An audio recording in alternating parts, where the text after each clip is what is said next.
If you own a Subaru SVX with the optional touring package, this is a brief overview of its additional features. If you own a Subaru SVX without the touring package, you can advance to the next section.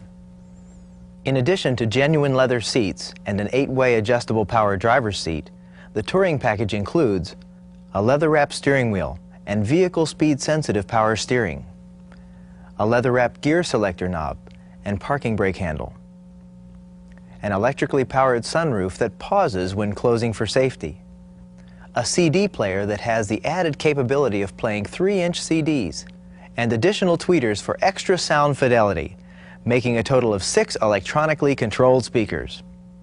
Altogether, the touring package is a valuable upgrade to the Subaru SVX.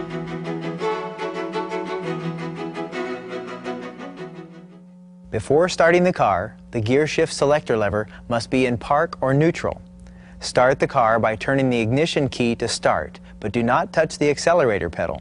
The fuel injection system sets the starting idle speed and lowers it automatically as the engine warms up. In extremely cold weather, you may have to start the engine while slightly depressing the accelerator pedal. Release the pedal as soon as the engine starts. Also, do not operate the starter motor continuously for more than 10 seconds. When shutting the car off, the engine should be idling. Remove the key by pushing in and turning it counterclockwise to lock. The Subaru SVX automatic transmission is completely electronically controlled. The button on the grip must be pushed to select the P, R, or 2 positions. A shift lock system provides an extra safety measure. The selector cannot be moved out of park unless the key is in the on position and the brake pedal is depressed.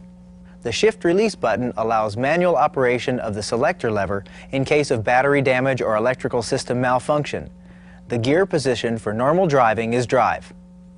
In drive, the transmission shifts automatically through 1st, 2nd, 3rd to 4th gear. Pressing the accelerator firmly to the floor causes a downshift for more hill climbing or passing power. If the accelerator pedal is depressed quickly, the transmission's computer program automatically selects the power mode for rapid acceleration or hill climbing. 3rd position is used for climbing hills or when engine braking is needed for going down hills. The transmission still shifts automatically between 1st, 2nd, and 3rd, downshifts when the accelerator is fully depressed, and switches automatically between power and normal mode. 2nd position is for driving on sand, muddy roads, hill climbing, or engine braking downhill. Again, the transmission still retains all its normal functions between 1st and 2nd gear. 1st position is for driving up or down very steep grades or for driving through mud, sand, or on slippery surfaces. In the 2nd and 3rd gear positions, you can lock the transmission out of 1st gear by pressing the manual switch on the gear selector knob. The manual light on the instrument panel signals that the transmission is in this mode. The vehicle will start out in 2nd gear. If the selector is in 3rd, the car starts in 2nd but shifts into 3rd during low-speed driving. The manual button is used for starting up on slippery surfaces such as snowy roads or mud, where the 1st gear torque might cause the wheels to slip. To set the parking brake, hold the service brake pedal down and pull up firmly on the parking brake lever. Always set the parking brake when parked. Don't rely on the transmission alone to hold the vehicle. To release the parking brake, lift the lever slightly, press the button, and lower the lever while keeping the button pressed. Your Subaru SVX is equipped with an anti-lock brake system, or ABS. You may notice a sound at about 4 miles per hour when the car first moves after the engine is started. This is the ABS system doing a self-test, and that's normal. The engine in your Subaru SVX is designed to use only premium unleaded gasoline with an octane rating of at least 91. Never use fuel containing more than 10% ethanol. Gas tank capacity is 18.2 U.S. gallons. Fuel system damage or drivability problems resulting from improper fuel use are not covered under the warranty. Now some tips on driving the first 1,000 miles in your new vehicle.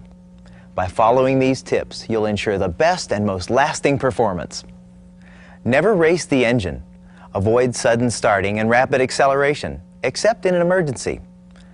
Avoid hard braking, except in an emergency. Avoid high-speed driving on rough roads. Do not drive for long periods at one constant speed. And never exceed 4,000 RPM engine speed except for brief acceleration in an emergency.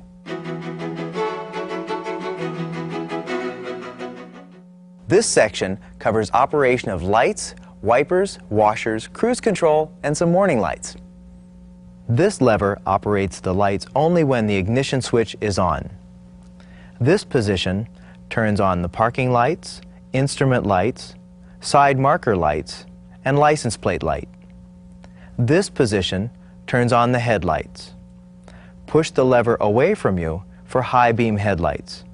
Return it to the center position for low beams.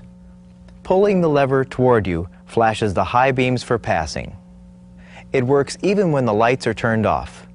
Do not hold the lever in the flashing position for more than just a few seconds. This switch operates the fog lights when the headlights are on low beam. Press it again to turn the fog lights off. Brightness or dimming of the instrument panel illumination is controlled here. When you turn on the headlights, the clock, climate control readout, shift indicator, and other indicators dim, adjusting for your night vision. But when driving in the daytime with the headlights on, this automatic feature may make the indicators seem too dim. If that's the case, press this bright control to return them to their original brightness. The turn signal has a lane change feature. To use it, move the lever part way to its locking position and hold it there until you're done signaling. The parking light switch turns on the parking lights, front and rear side marker lights, and license plate lights, regardless if the ignition is on or off. The right-hand stalk operates both the front and rear wipers and washers. To use the front wipers, pull the stalk down.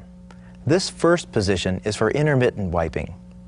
The inner ring on the stalk sets the operating interval.